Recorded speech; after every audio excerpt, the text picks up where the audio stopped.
طبعا انا يعني لا يمكن هتكلم بعد الاستاذ نور ما يتكلم، فانا هقول لكم تصبحوا على خير، وهنشوفكم في الثلاث اللي جاي، وهسيبكم مع الاستاذ وهو بيقول المونولوج الاخير من ثأر الله. سيدنا الحسين مع الوليد حاكم المدينة المنورة بيطالبوا انه يبايع يزيد ابن عبد الملك ابن مروان.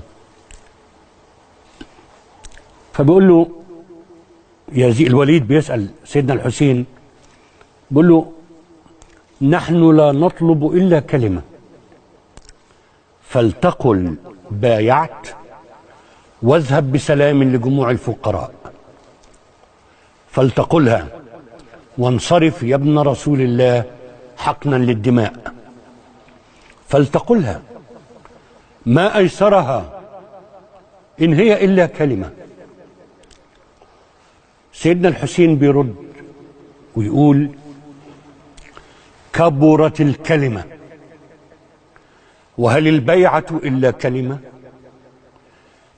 ما دين المرء سوى كلمة، ما شرف الرجل سوى كلمة، ما شرف الله سوى كلمة. أتعرف ما معنى الكلمة؟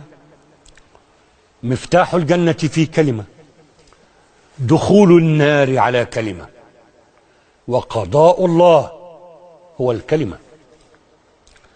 الكلمة نور، وبعض الكلمات قبور، بعض الكلمات قلاع شامخة يعتصم بها الليل البشري، يعتصم بها النبل البشري. الكلمة فرقان، الكلمة فرقان